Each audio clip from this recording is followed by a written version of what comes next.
men qarorimni o'qib chiqmagan edim, tanishmasdim. Men tushuncham bo'yicha javob berdim deyishim.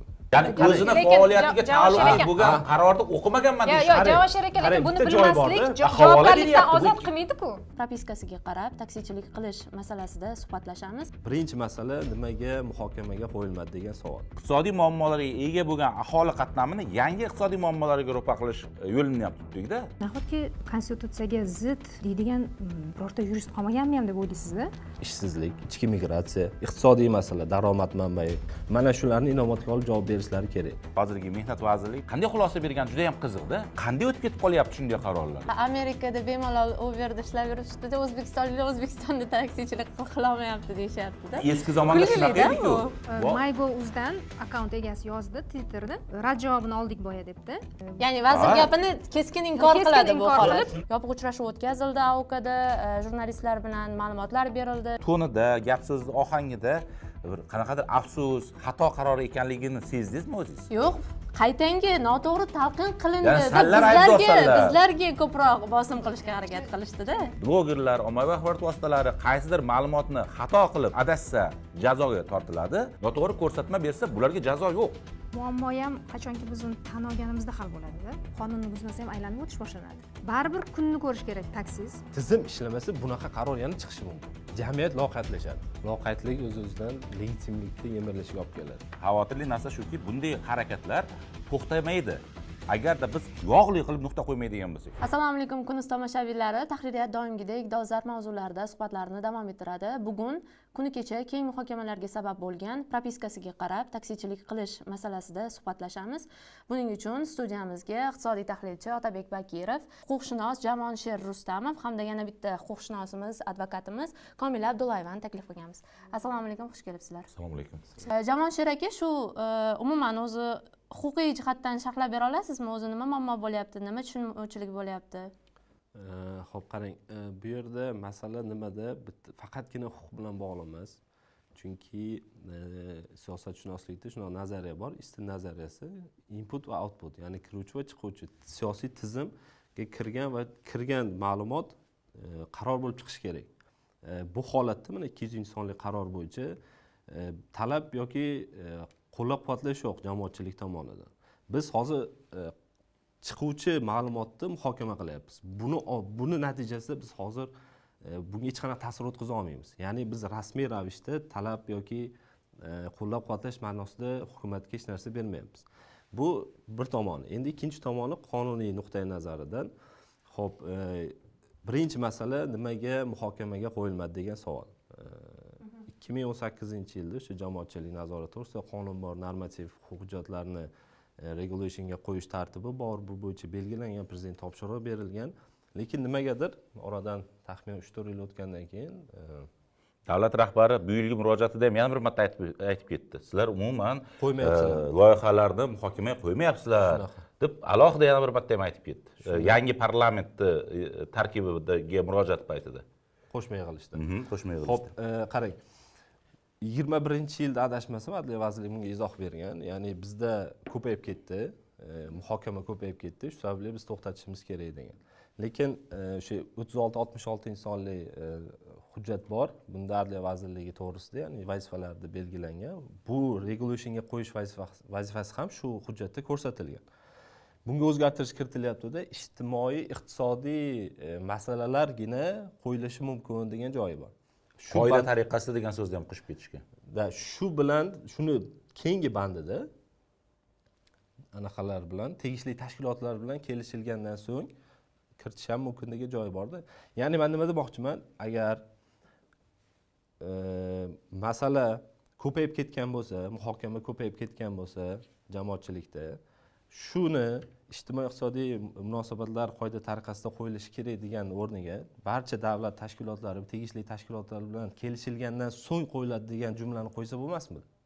degan savol bor-da. Nimaga bunaqa qilishdi? Xo'p, mayli, buni ham qo'yib turaylik. Bu masala 200-sonli qaror ijtimoiy-iqtisodiy munosabatlarga ta'sir ko'rsatmaydi. Buni orqasida ijtimoiy masala, ishsizlik, ichki migratsiya, iqtisodiy masala, daromad manbai, soliq masalalar yotibdi. Buni Otabek yaxshiroq biladilar. Ya'ni aytmoqchimanki, mana shu norma bilan ham baribir qo'yilishi kerak edi. Ya'ni inkor qilishga asos yo'q. Nima uchun qo'yilmadi degan savolga ular tomonidan beriladigan javoblarda mana shularni inobatga olib javob berishlari kerak. Ya'ni bizni aytganlaridek chalg'ituvchi yoki simmetriya bo'yicha bir-biriga teskari bo'lgan javoblar bilan vaqtni olishdan ma'no yo'qda. Masalani yechish kerak. Masala muammo paydo bo'ldi, ijtimoiy munosabatlarda уже muammo paydo bo'lyaptiki, taksichilarda masala o'sha o'z hududidan tashqarida ishlamaydi. Toshkentda ishlab turganlarda hozir vahima boshlanganki, men ketsam nima qilaman? Yo Rossiyaga ketaymi? Hammaga muammo shundan boshlangan o'zi. Bular shundan keyin biz taksistlar, bildik. fuqarolar davlat xizmatlari markaziga borganda, aytaylik Qashqadaryolik yoki Qoraqalpog'istonlik haydovchi borganda faoliyat ko'rsatish hududi sifatida Toshkent shahrida belgilanmaganidan keyin ular e'tirozlar paydo bo'lgan. Shunday. Shundan keyin biz muhokama maydoniga chiqdik. Shundan keyin muhokama maydoniga chiqdi va izoh berdi ham transport vazirining matbuot kotibi. Shunaqa. Xo'p, endi yana qonuniy tarafi o'sha matbuot kotibi masalasi bo'yicha 139 sonli 2011-yilda bu narsa belgilangan degan vajh keltirgan. Lekin o'sha boya gaplashganimizdek 139 bunaqa band yo'q. 91 band qo'shilgan 2023-yilda. Bunda ham o'sha hududiy kodlardan kelib chiqib litsenziya amalga oshirsin, ya'ni faoliyatini degan jumla yo'qdi. Shuni inobatga olib aytish kerakki, bu yerda birinchi navbatda tizimda muammo, ya'ni tizim ishlamadi. Kiruvchi va chiquvchi masalasida. Ikkinchi masalamiz bu o'sha konstitutsiyamiz bo'yicha asosiy insoniy huquqlari, prinsiplaridan kelib chiqib erkinlik masalasi, ichki migratsiya masalasi bor. Undan ham tashqari konstitutsiyamizda yozib qo'yganmiz. Barcha qonun hujjatlarida bitta jumla 2 yo 3-moddasida har doim yoziladi. Agar bu munosabatlar xalqaro normalarda belgilangan boshqacha tartib belgilangan bo'lsa, xalqaro huquq normalari ustunlikka ega. Biz buni konstitutsiyada yozib qo'yganmiz. Xo'p, endi xalqaro huquq nima deydi bu narsaga desangiz, inson huquqlari bo'yicha jahon deklaratsiyasida erkinlik bu insonning shaxsiy huquqi. Uni cheklashga hech qanaqasiga asos yo'q, faqatgina sud qarori bilan cheklash mumkin erkinligini. Shundan kelib chiqib bu masalani yana muhokamamiz davomida yana batafsilroq to'xtalamiz. Umumiy kartina qonun bo'yicha shunaqa. Tushundik. Vazir aytayapti, mutaxassislardan tegishli xulosalar olingan, lekin tegishli vazirlik idoralaridan xulosalar olinmagan deyildi-da. Shu narsa ham juda qiziq tuyuldi menga. Yo'q, menga o'zaro kelishilganda idoralararo menga juda ham qiziq. Kambag'allikka qarshi kurash vazirligi, hozirgi mehnat vazirligi, mehnat va kambag'allikka qarshi kurash vazirligi qanday xulosa bergani juda ham qiziqda. Iqtisodiyot va moliya vazirligi qanday xulosa bergani menga juda ham qiziq. Bu narsa bizga ham qiziq. Va mana misol uchun shu savolni mana hozir sizlar faqatgina so'rovni nimaga transport vazirligiga emas, iqtisodiyot va moliya vazirligiga ham jo'natib ko'ringlar. Kambag'allik vazirligiga ham bir jo'natib ko'ringlar. Ular qanday fikrda? Shu yerda Adliya vazirligi kerak bizga. Nimaga desangiz, Adliya vazirligi asosiy bitta vazifalardan bittasi inson fuqarolarning huquq erkinliklariga ta'sir qiluvchi normalarni hammasini ekspertizadan o'tkazish kerak. Bu savolga ulardan ham oldinroq bular javob berish kerak. Ekspertizadan o'tganmi yo'qmi? Haqiqatan. O'tgan bo'lsa, bu narsaga asos topilgan bo'lishi kerak. Agar bu o'tgan qaror qabul qilindimi, demak, ular ekspertizasida bunga asos topgan. Nima uchun buni o'sha kodga asosan litsenziya o'sha hududda faoliyat olish to'g'risida norma kiritayotganiga aniq anaqa asos topgan bo'lishi kerak. Solishtiraylik. Propiska masalasi bilan solishtiraylik. Ayni o'zini qo'shtirnoqchida. Bu propiska deydi. Taksidagi propiska. Propiska 2011 o'sha 2016-yilgacha Toshkent shahri alohida huquqiy anaqada maqomda bo'lgani. Bu nima sababi desa, omillari juda ko'p. Bittasini hozir aytishga harakat qilaman. O'sha bitta sabablardan biri jinoyatchilik. Ya'ni jinoyatchilikni oldini olish yoki jinoyatchilik nazoratda ushlab turish. Bu nima degani? Shu mustaqillikka erishgandan so'ng reketlar va jinoyatchilik avjida bo'lgan, uni tartibga solish uchun, ya'ni kim kelyapti? Kelgan paytingiz Toshkentga kelganmiz, biz ham student bo'lgan kelganimizda majburiy anaqaga qo'yardik, propiskaga qo'yardik Uzgarodokda. Bu o'sha ro'yxatni shakllantirib, jinoyatchilikka qarshi kurash bilan bog'lash mumkin bu holat. Endi bu taksidagi propiskani nima bilan bog'lash mumkin? Buni ham xuddi shu jinoyatchilik bilan bog'lasak bo'ladimi, yo'qmi degan yana bitta savol bor. Yo'q, bog'lasa bo'lmaydi. Sababi u paytda bizda texnologiya yo'q edi. Ya'ni biz kameralashmagan ko'chalarimiz, bemalol kuzatish imkoniyatimiz yo'q edi. Ya'ni jinoyatchini qidirib topish nuqtai nazaridan. Lekin hozir bizda unaqa masala yo'q. mana birinchi sonli prezidentning qarori chiqdi o'sha jamoat xavfsizligi bo'yicha, ya'ni bu jinoyatchilikka qarshi kurash bo'yicha juda katta dastur. Hozir butun tashkilotlar, nechta tashkilot bo'lsa, hammasi shu bilan shug'ullanyapti. Har bir ko'cha kameralashtiryapti, har bir jinoyatchi nazoratga olinyapti. Hatto sun'iy intellekt ham joriy qilinib, jinoyatga moyil bo'lganlarni portretini shakllantirish masalasi bo'yicha qarorlar chiqdi hozir. Demak, bunga hojat yo'q. Ehtiyoji umuman yo'q demoqchisiz. Bunga bunaqa kodlashtirib, ya'ni o'sha 01, 80 qaysi raqamda bo'lsa o'sha hududda ishlasin deganni mantiqan men asosan ko'ra olmayman. Ya'ni huquqiy jihatdan ham o'zi aytdik, erkinlik, boshqa prinsiplarga zid. Huquqiy jihatdan muhokama qilishga ham hatto lozim deb bilmayman buni. Biz bu to'g'rimi, qonuniy yoki yo'q degan savollar o'rtaga qo'yish noto'g'ri. Bu ritorika bo'ladi. Ya'ni bu rostdan ham noto'g'ri. Javonshir aka, hozir mana ishonchsizlik kayfiyati haqida ham gapirilyapti. Odamlarning ishonchi so'nib boradi bundan keyin. Sizda qanaqa kutilmalar? Xo'p, bu ishonchsizlikka o'tishdan oldin bitta keling, mana shu qarorni tahlil usullaridan biri bo'lgan SWOT tahlil qilib ko'raylik-da. Ya'ni bunda kuchli tomonlari, imkoniyat beruvchi, zaif va qanaqa bo'ladi. Shundan keyin aniq xulosaga kelamiz. Bu qaror Otabek aytganda ishlaydi yoki to'g'ri yoki noto'g'ri degan aniq biz prosta hissiyot bilan emas yoki faqatgina jamoatchilikni fikridan kelib chiqib emas, o'rtada turib pozitsiya bildirgan, ya'ni mutaxassis sifatida fikr bildirgan bo'lamiz. Demak, kuchli tomoni nima desa, tartibga solish kuchayishi mumkin. Men qisqa aytib ketaman, izohida keyin balkim boshqa gaplashamiz. Xo'p, qarang, kuchli tomonlari tartibga solish kuchayishi mumkin. Cheklovlar yordamida iloji tashqi sohasida ruxsatsiz faoliyat yuritayotgan nazorat qilish mumkin degan bir anaqa. Mahalliy bozorda himoya qilish, yangi xizmat huquqlarini berish mumkin. Zaif tomonlar esa konstitutsiya huquqiga zid, ya'ni daromadda ajrash xavfi bor, yashirin iqtisodiyotga yo'l ochiladi. Men e'tiborlaringizni shunga qaratmoqchi, imkoniyat beradigan qanaqa jihatlari bor desa, men bittasini topdim faqat, sohani raqamlashtirish va monitoring qilish. Boshqa imkoniyat beradigan hech qaysisini topa olmadim. Lekin siz mahalliy bozor deyapsiz. O'zbekiston o'zi hammasi mahalliy bozor. Surat olaylik, muhokama qilsak bo'ladimi? Anaqalar ko'p. Xo'p, xavf va tahdidlar nuqtai nazaridan narx oshadi o'z-o'zidan, noqonuniy sxema avj oladi. Taksilarning chetga chiqishi, ya'ni tashqi migratsiya kuchayadi. Jamoatchilikda o'z-o'zidan norozilik, ishonchsizlik, tizimga nisbatan ishonchsizlik paydo bo'ladi. Endi ishonchsizlik masalasida boshida aytganimdek, istinni modeli bo'yicha, siyosiy tizim bo'yicha kirish va chiqishi biz chiqqandan keyin, ya'ni qaror bo'lib chiqqandan keyin biz talab qilmagan edik. Biz buni qo'llab-quvvatlamadik, jamoatchilik, jamiyat va qaror bo'lib chiqdi bu. Ya'ni biz muhokamamizdan o'tmadi, qabul qilindi deyapsiz. Xuddi shunday ochiq muhokamaga qo'yilmadi, bunday olib qarasak, qaror bo'lib chiqdi. Biz endi muhokama qilyapmiz. Mana muhokama qilyapti jamoatchilik, ijtimoiy tarmoqlarda hamma muhokama qilyapti, izohlar berilyapti rasmiylar tomonidan, lekin hech narsa o'zgarmasa nima bo'ladi?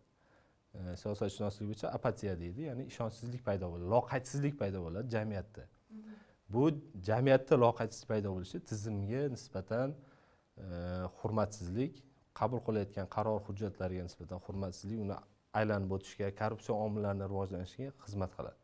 Bu bitta ikkita omillar, bundan tashqari boshqa kuchliroq masalalar ham vujudga kelishi mumkin. Bu loqaysizlik. Ya'ni loqaysizlik qayerdan paydo bo'ladi? Ishonchsizlikdan. Jamiyat loqaydlashadi. Ya'ni biz mana shuncha fikr bildiryapmiz, bu noto'g'ri, konstitutsiyaga zid, xalqaro huquq normalariga zid. Buni to'g'irlash kerak. Meni huquqimni cheklayapti. Men daromad ola olmayapman. O'z-o'zidan boshqa joyga migratsiya bo'lishim kerak deb biz signal beryapmiz tizimga. Tizim uni qabul qilmasa, ertaga bizda yana shunaqa, Otabek boshida aytdilar, yana shunaqa masala paydo bo'lsa, bizga farq bo'lmay qoladi. Biz boshqacha yo'llar, korrupsion sxemalarni rivojlantirishga xizmat qiladi bu.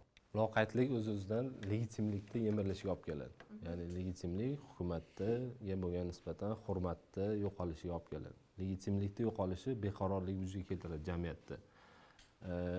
Buni nima qilish kerak desa, mana shuncha tushuntirishga harakat qildim. Nima qilish kerak desa, muvozanat bo'lishi kerak. Kirish va chiqishda. Bu masalani tagidagi muammo bu yerda tizim ishlamaganligida. Biz har qancha boshqa tarafdan kelganimiz muammoni yechimi emas u. Muammoni o'zi nima desangiz, bu yerda tizim ishlamayapti. Ya'ni kiruvchi, chiquvchi yo'q. Faqat chiquvchi bor. Chiquvchini oqibatida biz faqat feedback beryapmiz, bo'ldi. Boshqa hech narsa qilmayapmiz. Bu o'z-o'zidan ta'sir qiladimi yo'qmi desangiz, yo'q, ta'sir qilmaydi bu. Bu Komilov aytgandek o'zgartirmaydi, bu o'zgarmaydi. Ming chiqish qilgan taqdiringizda ham qaror o'zgarmaydi. Qaror qachon o'zgarishi mumkin? Konstitutsiyaviy sud o'zini vakolatidan kelib chiqib yo bizga tushuntirish bersin, bu konstitutsiyaga qanchalik to'g'ri yoki noto'g'riligini, yoki zid bo'lsa shundan kelib chiqib yoki bekor qilish masalasini ko'tarsin. Javonshir aka, xulosalaringiz bo'lsa yakunlaymiz. Xo'p, o'sha partiyalarda masalan xalq deputatlar, xalq demokratik partiyasini bu masalada chiqish qilgani to'g'ri, bir tomondan o'zini elektoratini eshityapti va shuni parlamentda ko'rsatyapti. Ikkinchi tomondan muxolifat partiya muxolifat bo'lgandan keyin bundan yaxshigina foydalanyapti. Xo'p, ana qo'shtirnochida aytganda foydalanyapti o'zini muxolifatligini ko'rsatish uchun. Endi xulosa sifatida meni xavotirga solayotgani bu qaror o'zgaradi yoki o'zgarmasligi emas. Men uchun xavotirlisi bu tizim ishlamayotganligi. Bu bitta bunday normalar yana ham ko'payadi. Bitta bu qaror balkim o'zgarishi mumkindir. Ertaga Konstitutsiya suddan yoki Adliya vazirligidan qanaqadir jamoatchilikning muhokamasini hammasini bitta qilib balkim o'zgartirishlari mumkindir. Bosimni kamaytirish uchun, jamiyatdagi beqarorlik yuzaga kelmasligini oldini olish uchun balkim o'zgartirishi mumkindir. Uni bilmadim. Lekin eng xavotirlisi tizim ishlamayotganligi. Shunga o'xshash qarorlar yana tizim ishlayotganini ko'rsatadi. Yo, tizim xato qilishga haqli, shuni ham aytib o'tishimiz kerak-da. To'g'ri. Xatosini tan olmasa ishlamayotgan bo'ladi. To'g'ri. Yo'q, bu bir tomondan. Tizim mana dunyoda istim modeli bo'ldi, undan boshqa model yo'q tan olinmagan tizim ishlash uchun. Mana shu tizimni ishlamasligidan xavotirdaman. Ya'ni bu tizim degani katta narsa, Otabek aytgandek, to'g'ri, Konstitutsiya sud ishlasa, demak, hokimiyatni bo'linish prinsipidan kelib chiqib, sud qonun chiqaruvchi, ijro etuvchi, sud demak, anaqani o'zini vazifasini bajaradi degan tushuncha paydo bo'lishi mumkin. Bu bir tomondan, lekin tizim ishlamasa bunaqa qaror yana chiqishi mumkin. Yana bunaqa majburiyat yuklanishi mumkin. Har safar Konstitutsiya sud chiqib bekor qilgandan ko'ra kelaylik tizim ishlashini boshidanoq bo'lsin demoqchisiz. Oqibatlar bilan yuzlashishimiz lozim. Ya'ni tizim ishlasin deganda nima nazarda tutyapman? Kiruvchi va chiquvchi input va output ishlashi kerak. Bir qaror chiqayotgan paytda albatta jamiyat tomonidan unga yo talab bo'lishi kerak, yo o'sha tizim taklif qilayotgan normalarga nisbatan qo'llab-quvvatlash bo'lishi kerak. Bu yerda tizim ishlamasa faqatgina fuqarolar huquqi buziladi emas. Bu yerda siyosiy masala bor. Siyosiy tizimga nisbatan hurmatsizlik ertaga jamiyatdagi muammolarni, umuman hukumatga nisbatan masalani olib kelishi mumkin. Shu sababli tizimni ishlashini menimcha yo'lga qo'yish va shunga asosan e'tibor berib qarorlar qabul qilish menimcha eng samarali va keyingi muammolarni oldini olgan bo'ladi. Tushunarli. Rahmat katta kelganingiz uchun. Bugun juda ham muhim mavzu haqida gaplashdik. O'ylaymizki, oxirgi nuqtada bu norma bekor bo'ladi. Chunki uning oqibatlari juda ham yirik, tanalarda juda ham og'ir o'tkazilishi mumkin. Shu sabab yana bir bor rahmat kelganingiz uchun. Sog' bo'ling. Sizga ham Agar bekor bo'lsa, yana bir yig'ilib muhokama qilamiz. Nima uchun bekor bo'lgan?